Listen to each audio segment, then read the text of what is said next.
Hi, everyone, and welcome to Long Live Crypto, your entertainment and engagement hub for all things crypto and Web3. I'm your host, Adam Mastrelli.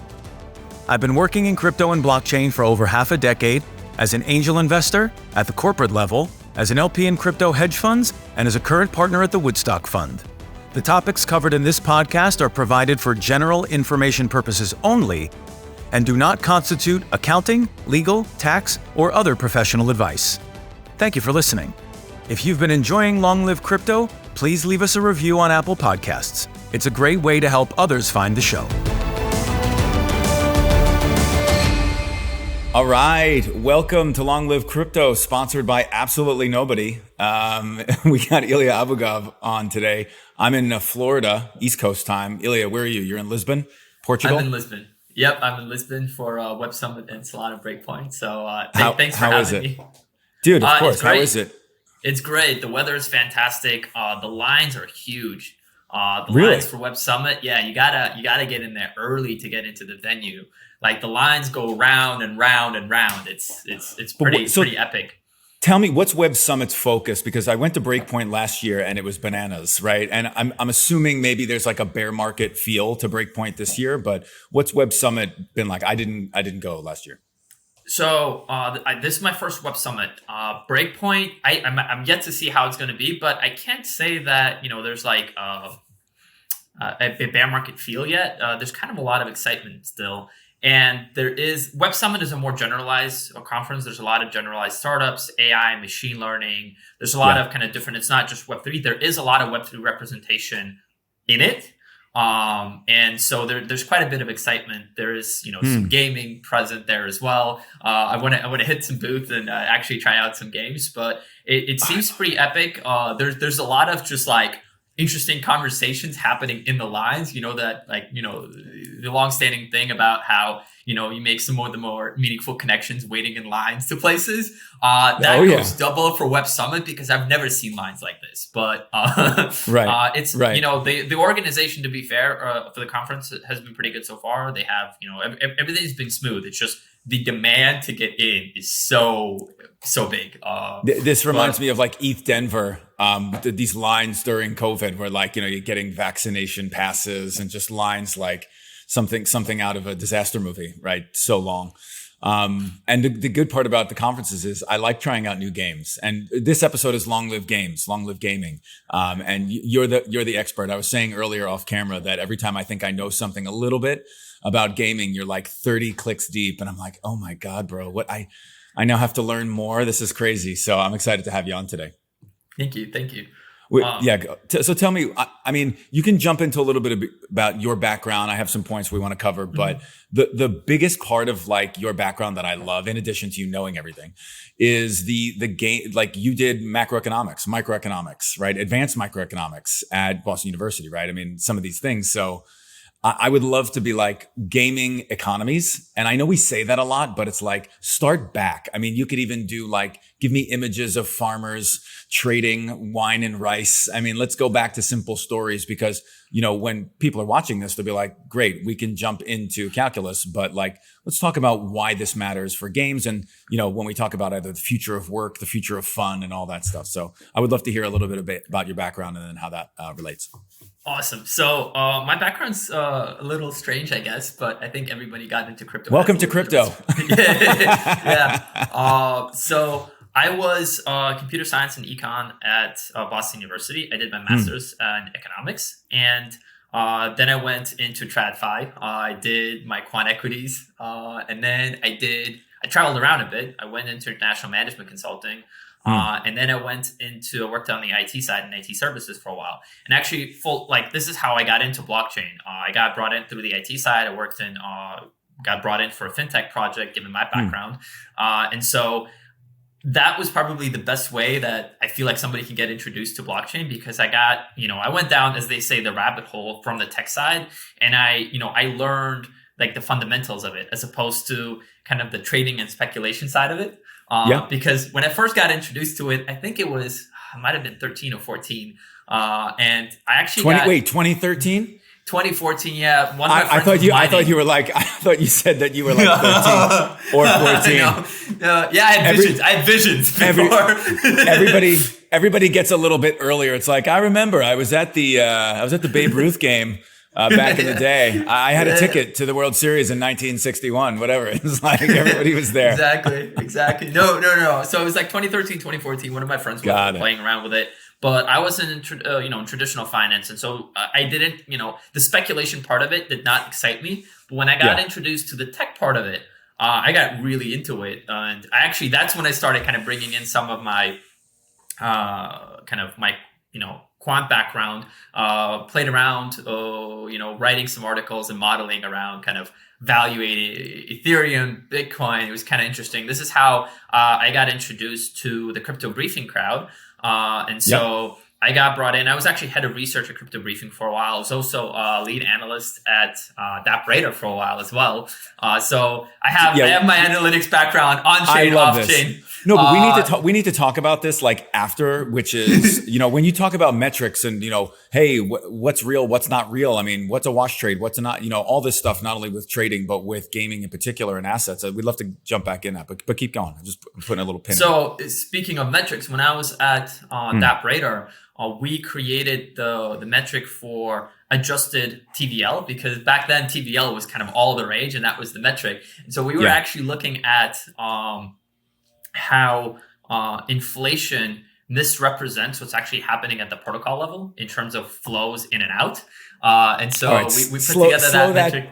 Slow that down. No, I'm serious. This is a great example. When I always think if I would fail the Jeopardy question when asked this, it's like, say what you just said again. Inflation, say it one more time. So if you think about, it's best visualized with a simple example, right? So perfect. Think about MakerDAO and how, you can deposit, back in the day, you deposit Ethereum as collateral and you would get, DAI. Now, think about over collateralized, right? We're over collateralizing here. But the point here is, you collateralize ETH, you get DAI, right? Now, think about what TVL is, right? And TVL, for the most part, is represented in dollars, right? So think about it. When Ethereum price goes up, right? Let's say you deposited some ETH and it's static, right? Yeah. Ethereum price goes up. Your TVL metrics goes up. You didn't actually deposit any more ETH. There you go. But TVL goes up. Makes total sense. Price goes down, TVL goes down. Again, nothing actually happened to what was deposited or withdrawn. And there was a lot of usage for this metric in people trying to analyze what's happening in the industry. And when you actually looked at the underlying flows, the picture was a little bit different. And so that's, I remember, back at DappRadar was kind of one of the, I think, pioneers doing this. So it was a lot of fun kind of working around that. But yeah, and then right now, I'm one of the co-founders and partners at Sanctor Capital. And pause. Yep. Tell me what Sanctor is. What's going on with it? And by the way, I love that example, especially when you said flows. I have my accountant father in my head going, "It's all about the cash flows, kid." I mean, he doesn't speak like a 1940s gangster, but like in my head, he definitely is like, "You got this, bro." So sorry. Back to you, Sanctor. It helps. Sanctor is we focus on backing and investing into early stage teams in the Web3 space with a primary focus on metaverse and gaming. So for us, what that means is, we see the metaverse, in sci-fi terms, it's a digital universe, right? And so within this digital universe, and you can visualize it, however comfortable it is for you. You can think of Ready Player One. You can think of kind of other. You can think of the Matrix. Whatever works for you. But within this digital universe, right, there are different virtual worlds, right? And you can think of every game or every environment as its own world. And so what we're excited about is kind of the vertical stack that makes those things possible, makes those connectivity, talking between those worlds possible, the content within possible. And so how we view the stack is, the base layer is infrastructure, right? All of the things that make this possible, your L1s, base layer blockchains, layer 2, scalability, different scalability tooling, bridging, CDNs, RPCs, middleware, everything that makes kind of these things possible. Then on top of that, we think we see a lot of kind of content creator platforms, because, this is a digital universe, right? And so content is king, right? And the creation and facilitation of content becomes incredibly important. Then you can't go without the virtual worlds and the games themselves, right? So we're really excited about kind of games being developed right now with Web3 in mind and be part of the overall gaming stack. And then there's obviously, tooling, publishing, financial applications, distribution application, guilds, kind of that tooling segment of the stack that kind of facilitates a lot of the kind of gamer interactions and game interactions. Dude, I love it. Look, I mean, I get it all up and down the stack. I mean, that's a lot of work. We do a lot of the similar work. We don't really go into too much into detail on individual games, and I know you do a lot more. How do you track this? This is really, it's almost like being like a wine, like a sommelier, right? You have to have a certain taste, right, for wine, and certain people don't have that palate. But I mean, picking successful games. I mean, you're looking at metrics, you're going by gut, you're going by feel. I mean, how do you even approach like games? I get the tooling aspect, right? But on games and gaming, I mean, you must love it, but can you talk a little bit about that? Right. So before I go any further, so that our compliance doesn't have a heart attack, I'm going to say none of this is financial legal advice, and all of the opinions I should say that. Hang on. Oh man, I missed that. I've always wanted to say that. Hang on. Welcome to Long Live Crypto and Long Live Gaming. None of this is financial advice. I'll do that better on the upfront, but that always makes you feel like a little bit more professional when you say those things. Right. I like so this comes from my TradFi background. I think they ingrained that into us. You're supposed to say that, even if like they wake you up in the middle of the night and you're talking to somebody and it has anything to do with anything financial, you're supposed to start your conversation. Why can't we just do a stinking smart contract for that? It's like, yeah, I know. It's like, this isn't, you know what I mean? Like that should be embedded in my speech, like something. Anyway, we'll come back to that. So for us, I think picking individual games is, I'm going to call it's very challenging, right? So what we're investing in and who we're backing is the actual team, right? And so that's what we focus on. And so a lot of times it ends up being kind of a focus on studios, because individual titles, even when you talk to gaming industry professionals, a lot of it is very up in the air, right? Whether or not an individual title will succeed, there's a lot of things, luck included, that play into whether a given title is going to find its mark at a given, period in time. With studios, it's a little bit different because the fundamentals for a team are a little bit easier to understand. With Web3, it's a little bit more nuanced in the sense that when gaming started to become much more popular, we started to see kind of two types of teams become very prominent in the space. The people who thought, they understood Web3 and gaming is a nice place to make some profits, or a nice place to kind of, get some traction. I don't know. And I like that as a tagline. I like that as a tagline. A nice place to make profits. It's like my town in New Jersey where I had an apartment. It says a nice place to live and shop. And I was like, a nice place to make profits. Sounds like a great little town slogan. Well, right around when like Axie started, making, headway, a lot of, you saw a lot of Axie forks probably, right? Definitely. And so there was a lot of teams who understood certain Web3 dynamics, but who didn't quite understand gaming, and who thought, well, coding's coding, we'll get some developers and we'll put something together and, we'll have a game. That did not work out very well for obvious reasons, right? Developing games is a very particular, you always call it an art form. And developers, and game designers, and, art directors who focus on that, spend years honing those skills. On the other end of the spectrum, there were Web2 studios who saw NFT technology and Web3 in general as a way to kind of jumpstart their LTV numbers, or rather kind of increase their LTV numbers. And they didn't quite understand Web3. And so they thought, okay, we have a successful game. We're going to tack on a token and life will be amazing. And for obvious reasons, that didn't quite work out that well also. And so the important thing is for us is to see teams who have subject matter expertise in that cross section, who know how to build games, who know how to ship games, and who understand Web3 at an intrinsic level, for whom the Web3 part of it is part of the overall gaming stack, as opposed to just a tack on that they're doing right as a gimmick. And so that's what, you spend a lot of time analyzing beyond obviously the game testing, economic analysis, all of the good stuff, right? You need to understand, you need to believe in the team. And that's where it starts. And that's the core. Is the team able to build something amazing? Are they able to deliver?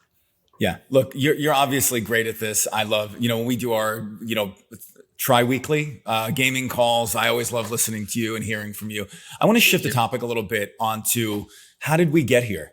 And I love asking this question. I've heard it from David Senra and I heard it from Petra Koshanasi on Invest Like the Best. So I've stolen it. Great artist steal, which is, what were you like before the age of 14, potentially 18, that has kind of shaped how you are today? Like what kind of a young man were you? And how do you think that has played out in your life today and what you do professionally, personally, as a founder and in a lot of ways as someone who supports founders? Interesting. So I grew up as an immigrant, right? So my family immigrated when I was 9, and, a lot of it was about, a very big focus on education, right? My family moved and, they wanted kind of the best for me, my little brother. And so there was a great focus on education and how important education was. And it wasn't just about kind of being kind of really good at something in particular. It was about having a well-rounded kind of view of different things. And I was kind of growing up, and this kind of led to me doing kind of a mixed computer science and econ later, is being able to know things in seemingly not connected areas, such that these ideas kind of inspire you to look at problems in a non-typical way, right? Being able to take things kind of from your art background and applying them to tech, being able to take something from computer science, right, and apply it to kind of the way you're writing an article, right? And so that's, I think that has kind of shaped quite a bit into my approach and in how we think about things. I was a very big fan of history, and I think history, you study to be able to analyze what happened in the past and predict the future. And the whole concept of being able to predict the future and being able to affect the future has always been kind of I don't know if you can say it a passion of mine, but this is kind of why I got into investing. This is why I got into kind of a lot of kind of my work with startups was about kind of understanding what has happened before, seeing what's, what the path is laid out for, and being able to affect it. The difference between kind of, history and the future is you're able to affect the future, right? That have that agency. Yeah. And so learning from the past and, strengthening that agency has always been something that's been really important to me. And, working with kind of early stage teams, it's really important in the sense that, I had really, really good mentors growing up, everywhere from school to university, everything, all of the side things that I did. And I understand how important it was for my development. I had amazing teachers. And in a way, working with early stage teams it's kind of my way of kind of giving back a little bit, because I understood that, there's no way I get to where I am today if there wasn't all of these people who helped out, both knowingly and unknowingly, and understanding how much that plays a role in somebody's development. I think, it's amazing that, I can be a part of somebody else's journey like that. Yeah, look, I love that. This actually just made me think of something else that I want to ask you. So, right, mentoring has been what mentoring has been, right? And it was very structured, and now there's mentoring that looks very different. We see gaming, right? When we talk about, look, I'm going to gamify my business, right? Bring it back to gaming. And there's things that you're like a little cringy that are not gaming, but it's like, I'm going to gamify my SaaS platform. I'm going to gamify my LinkedIn. What else do you think, looking back at history and knowing right now, it's a $200 billion market for games, that's more entertainment. What else does gaming, this big word, kind of infiltrate? How else do we as a society, play games in and disrupt other areas or bring those economics and those incentives, which I think we saw in crypto, to other models? I mean, that's right. Bitcoin mining is a big game. So think about that. I'd love to hear about that, whether that's through mentorship or education or healthcare or other things that you might be aware of or that you see other people talk about. Well, I think education is kind of one of the bigger places where it came into existence. And I remember back when I was in grade school, the way we were learning, let's say, history, or the way we were learning even, it was always been a big part of learning languages, right? And I'm doing that right now. When you're in a very structured setting where you're doing assignments, your body conditions itself to kind of defend, right? You're being force-fed something boring and not interesting. And so you're going to tighten up and you're almost like programmed to resist. Games are fun. You're enjoying it. This is something that we're inherently drawn to. And we're going to spend extra time outside of the assignment working with, because we're not working, we're having fun. And so when you can, kind of bypass your body's kind of defense mechanism against something that's not interesting and get it into, okay, we're having fun, then this stops being work. This stops being something that you compartmentalize, right? This starts becoming part of you. And so we've seen this with education for years. I think the term gamification is a little bit more recent, but the concepts of that have been around for a long time.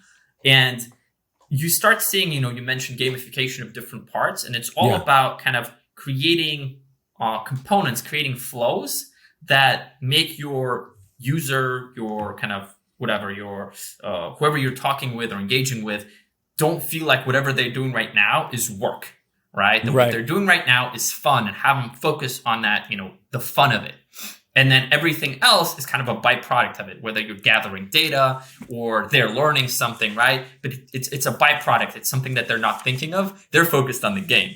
Obviously, this is a bit of an over-exaggeration. There are different gradients to it. But I feel like that's kind of one of the keys in gamification right now. Dude, I literally wrote down the gamification or gaming of discomfort or fear.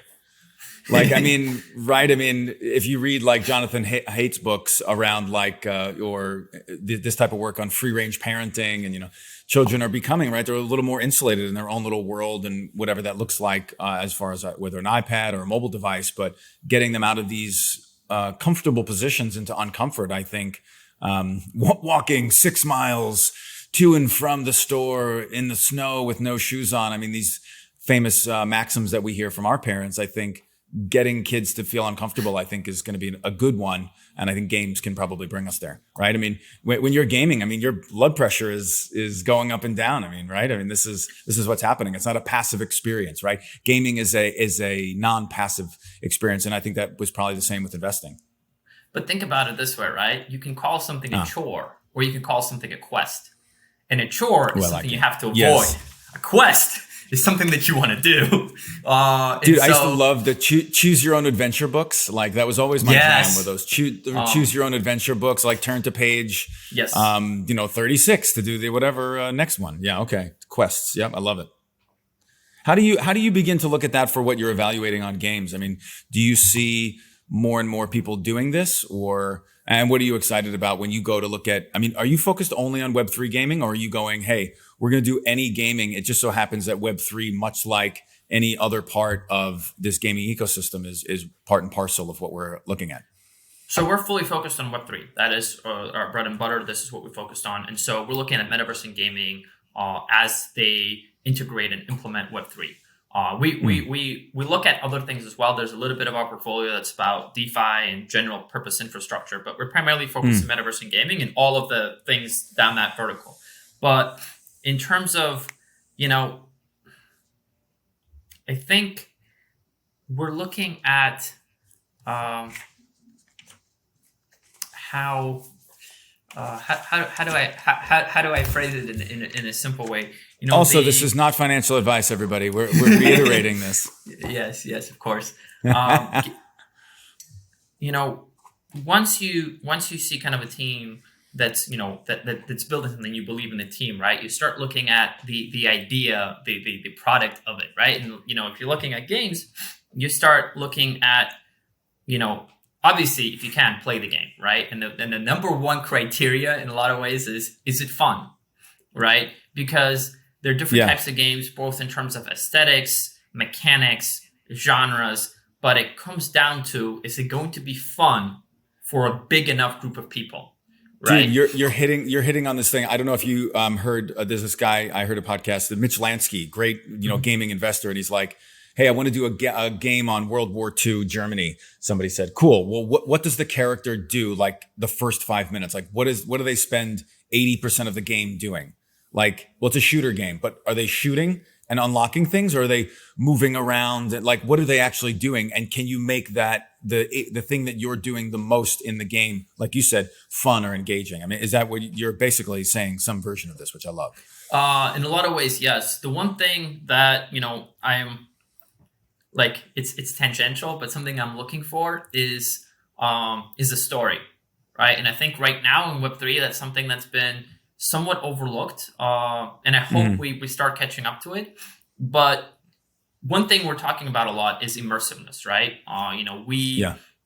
We spend as human beings more and more time in the digital environment, whether that we're looking at our phones, whether we're looking at our work screens. And so when we're looking at games, we're talking about how immersed we are in this world. Because if you are immersed in this world, if you feel part of it, you're more likely to spend more time in it. If you're more likely to spend more time in it, you're likely to and I'm sorry for the economic part of it, but you're more likely to spend money in it, right? And that's ultimately where people are want to see that economic engine turn, right? Is that you want gamers to come in, feel a part of this, feel like they want to contribute, and feel like they want to spend. And not leave, right? The immersiveness, we often focus on the graphics component of it, right? How high fidelity are the assets? How smooth are the controls? How interesting is the environment around me? But a lot of it is about the story, and I often tell this, when I was playing kind of the really old games, they would let's go memory lane me. Let's go. There's a lot of people listening now that we're gonna go back and want to play these games. I'm gonna name a really obscure old game. Let's get nerdy. I used to play Lords of Magic, right? So this was a turn-based game. But the thing is it came with, when you buy the CDs, right? The older games, they would usually come in with like a book this thick that like had all of the things about the different, like if you bought Age of Empires, right? You could read all about like the stories of, the different countries, the different units, what their backgrounds was, why inside the game they had certain, characteristics. And, when you came into it, you were looking for that logic and reason. And so things where you would become upset if something didn't play to the logic of the game. Right now, we don't see as much of that in Web3, where there are characters. You'll get a little bit of an intro paragraph sometimes about kind of, hey, this is a dystopian world of some sorts, right? But I don't know the background of this character. Like I'm playing this, and I'm not like, I don't know why the windows are the color that they are, or why the sky is dark, 70% of the time, why the ground doesn't look like that I'm used to, or something like that. Why are the guns the way they are? And so, I'm looking for people to have a more thoughtful approach to constructing the story and the history of that world, right? And do you think that that's something that just like rendering got better, graphics get better, so people focus on the sexy? It's kind of like the Instagram-y world of our life. You know what I mean? Like, oh, because I can do it, I'm going to just show the outside of myself here, as opposed to like working a little bit more on the story. Is it just a matter of technology and how our society's? I mean, big questions here.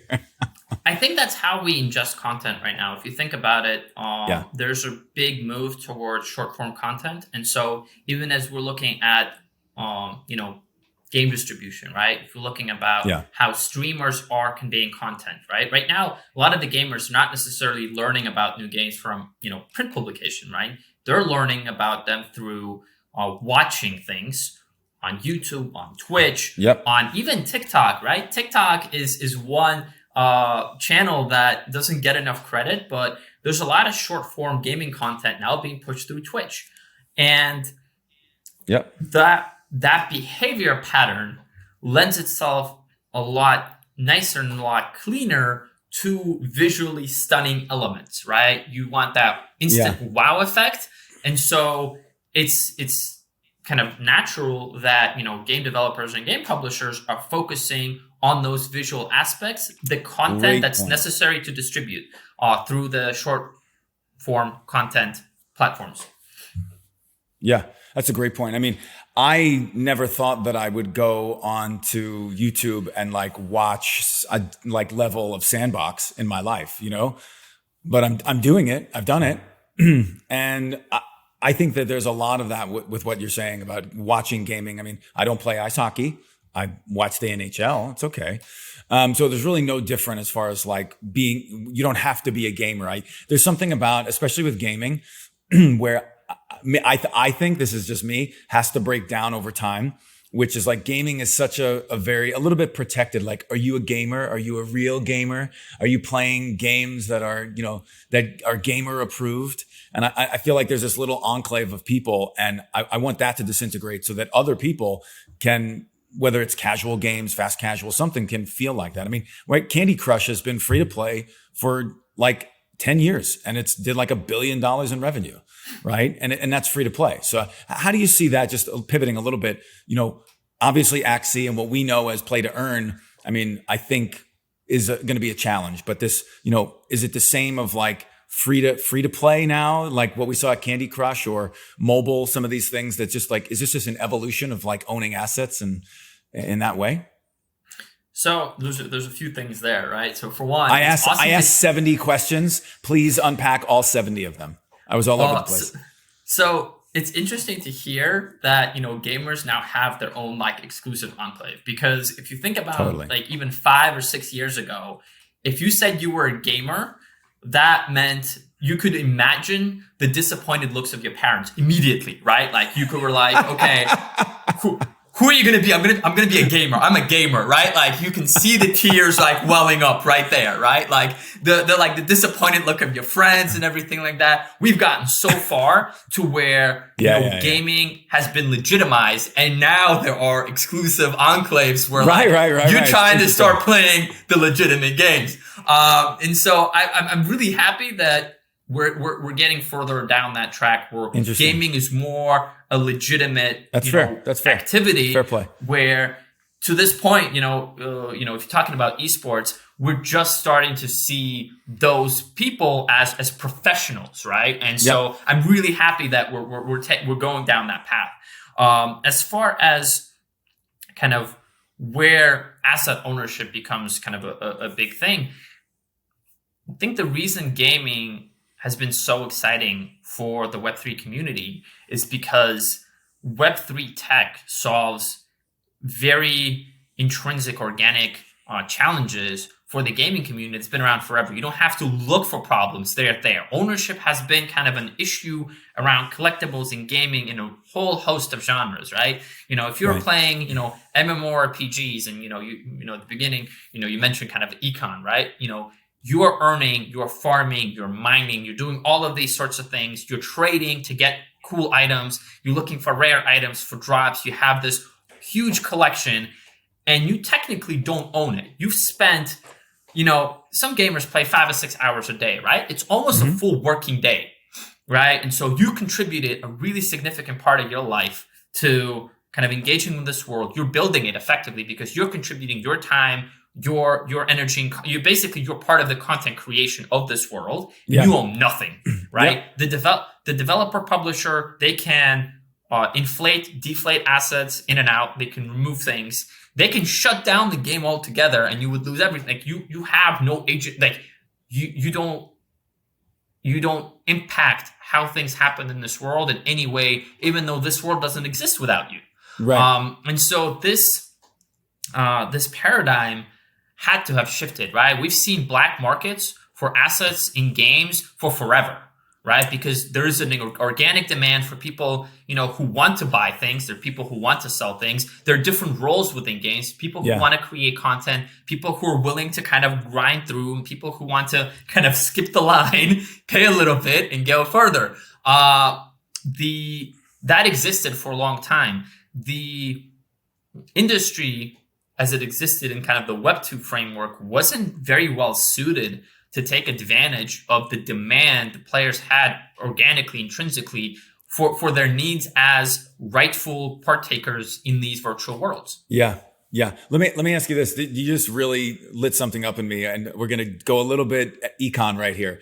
So is there a way for there to be like, instead of say, maybe there's like a 2.5 of this where you're not owning the assets. And I'm reminded of like a Milton Friedman example of the person who starts the pencil factory starts the risk to get the wood and the lead and, make the pencil. But the person who works at the pencil factory, essentially, they're the worker and they're rewarded or paid for their work along this assembly line, as opposed to somebody taking the risk to start and set up this company.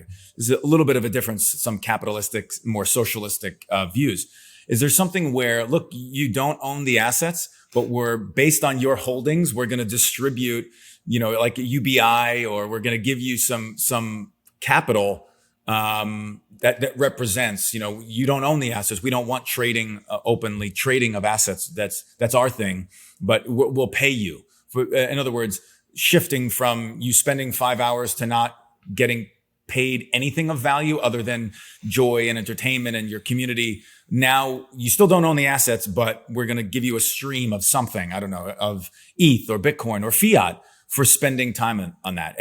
It's a difference. You don't own the assets, but you think people will be like, fine, I don't need to own the assets. But if I'm playing for 5 hours and I want to be rewarded for that, not just with my good vibes. Right. So, you start getting into kind of the loyalty points, like Fortnite, right? That's fair.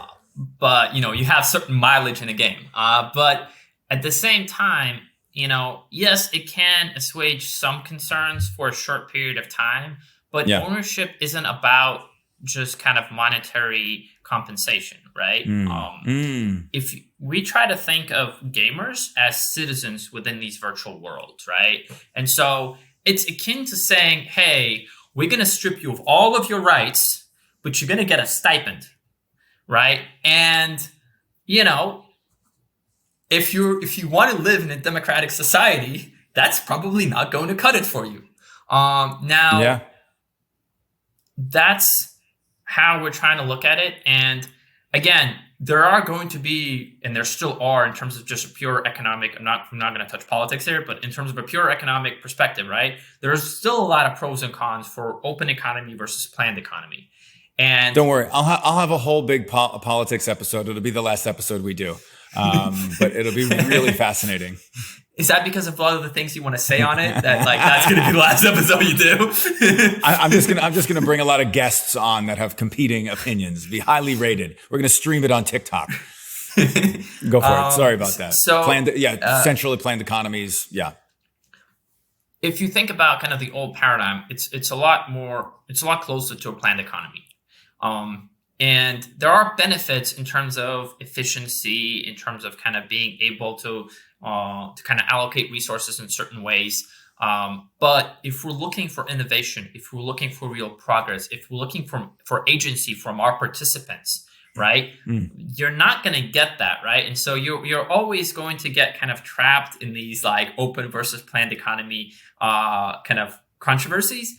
And we believe that Web3 unlocks the open world concept for its true potential. I think you're 100% right. And so I think you're 100% right. Can you compromise and go 2.5? Of course you can. But if you're looking for the full benefits, why would you? Now, there's a huge caveat here, right? Is that technologically, we're still not there to be able to fully execute on that big open world vision. We're a ways away, and this is kind of where all the exciting opportunities around infrastructure are. Again, not financial advice. Well, but that's good. Look, keep going. Here's what I want to ask. And this is not financial advice, but who were you excited about? You're able to talk about your portfolio companies, I would imagine, even as non-financial advice, just by saying, I love these founders. So let's get into that. You work with these founders every day. You've backed them. I think that's important for you to be able to share the love. So we love all of our companies, and I can't speak about all of them because that would be a different show. But I guess I'd want to highlight Metalcore. This is a first-person MechWarrior game that's They're special for few reasons, and one, besides, this is a playable game. They've got an alpha out. You can play it. Which is a big deal nowadays in Web3, right, for a high fidelity game to be playable. That's right. But the thing is, this is a team that, if you remember back when we started this conversation, I said we're looking for teams that know how to build and ship games and know Web3, and this team has both of those components. Yeah. And you can really feel it in their game. They have a vision, and they're executing on it on high level standard. There's now finally a number of games where you can go and show them to traditional gamers and be like, this is what our industry is putting out. And I'm proud of these games. And so, Metalcore is one of those games. And the thing that's also really special about this is the team is not looking for the divide, right? They're not going after Web3 gamers. They're going after the gamer in general. They're probably one of the first, if not the first team, to start going to traditional gamer conferences. They were at PAX West, they were at TwitchCon, they have booths set up, and they're doing it. They're really kind of helping the industry as a whole to kind of bridge that conversation with the traditional gamer audience, hear what they're concerned about, answer those concerns, help educate, help those people. It's the nicest way to kind of have that conversation with a traditional gamer is show them their game, have their eyes light up because of how good that game is, and then you can talk to them about their concerns, right? Like, because, I feel like our industry did a bit of a disservice to itself in the sense that, a lot of our headlines right now are still about, prices of different NFT sales. And that raises concerns. It feels very speculative. And so, gamers feel very protective of their worlds. And I understand that, right? If you've spent ages and ages and ages, building this world, whatever anybody's promising you, if it feels like they're going to come in and corrupt or destroy it, you're going to be very protective of it. And so we need to change the conversation and to look at what we're building as opposed to, look at the latest sale. And so here, come try our games, right? Like have them partake and have that conversation going. And so from that perspective, I think Metalcore is also doing an amazing job. Love it. It's a really fun game. Obviously, I'm biased. I'll have to play it. Metalcore is. Can we play? Like we can play one of these days. Okay, that's great. Absolutely, dude. We could actually do it on one of our calls, right? Our three. That's actually not a bad idea. When you run the call, like we could play a game basically. We should be doing that already, man. We can we can definitely set that up. I do have to say this is part of our portfolio, and so I am a little bit biased, but no, you should be. It's an incredibly fun game. It's great. Okay, so let's change it. Any other kind of companies you want to mention or things that you're really feeling? I mean, that's the game side. On the game side, I mean, there's guys. Harvest is a really awesome third-person shooter. Really fun game. Mighty Bear is doing some really awesome things. Again, this is a team that really understands Web3 and understands gaming. And we love it's a very different. When you talk to teams like this, it's a very different conversation. And Mighty Bear really excites me also in the sense that they are thinking about the lore of the world and how. In how the history and the content around it shapes. So really excited about what those guys are building as well. I love, it's funny. I've always had a thing where I wanted to be either in an indie band or name an indie band. And I think gaming is kind of similar. It's I like the name Mighty Bear. I just like that name. It's an amazing, isn't it a great name? It's an amazing team and they're super fun. They're super they're engaging as a team. By the way, also Harvest, Mighty Bear, also our portfolio teams. Love those guys. we need something at the confluence of indie band names and I'm going to look outside of my window. So it's the name of the game will be called Tree on the Street or car next to car in a dumpster. These are great indie band names. Car in a dumpster could be a good game, right? It Car in a dumpster. Really, it's a racing game, and you maybe have to do sanitation or something. Why not? Can we? What's the lore? That's a game. That's a game where you run around and you hit the trash cans, or you have a baseball bat, right? And hitting mailboxes or fire hydrants. Obviously, don't do that at home or anywhere. Exactly. Right. In the virtual world, that's cool. In the virtual world, there's a lot of things you can do. I love it.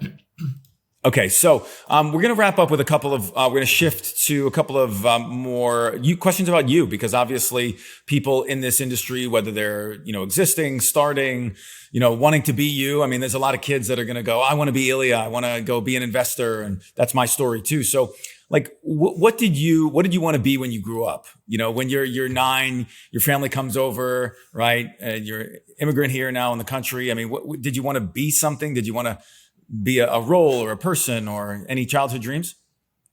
Yeah, I wanted to be a historian. Really? That's what I wanted to be a historian. I actually wanted to study military history. So I spent the better part of my childhood hunched over battle maps from like ancient Greece and Rome. That's what I spent my time doing. That was a fun thing for me to do. It flowed very nicely with me playing games like Age of Empires and like. Okay, so tell me something. War later. What's like a story that sticks with you from studying these ancient maps or these ancient war strategies? Like, is there a story or one or two that stuck with you? It's like, did you know that Alexander the Great, or did you know that these, the Peloponnesian War? I mean, again, I would fail the Jeopardy question of, we're also not sponsored by Jeopardy, by the way. I really would like us to be, but we're not. The thing that I think that stuck with me is how, and it's an odd thing, and it's not even a story, it's how detached you become from the actual human cost of it. Like when you're studying war as a kid, it's almost, it's almost like you're playing chess and you're reading about these generals and you're talking about, brilliant moves they made.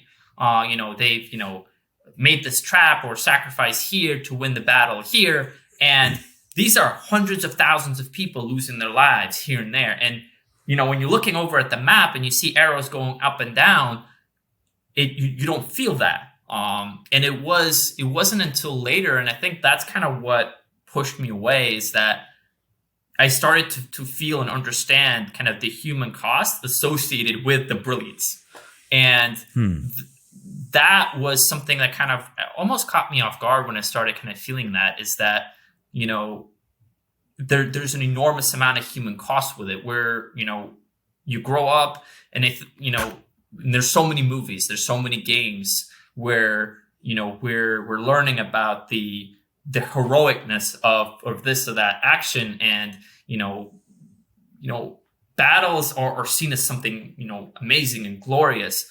But I think that, it reminds me of something I read from, I think it was Kurt Vonnegut that was writing about this, is that, we, over glorify battles so that the next generation kind of feels compelled to partake in it. And then they go through it and then they look back on it and then they over glorify it as well. And it kind of moves forward in this cycle.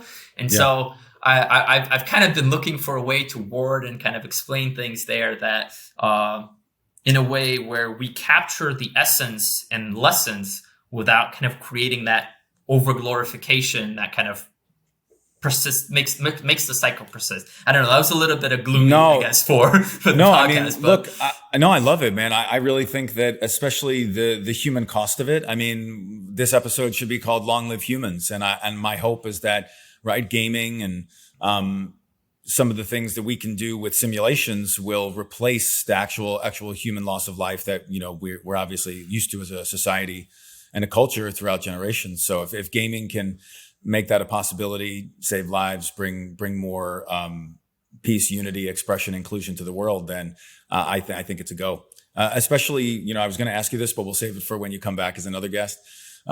Social media, I find very divisive, obviously.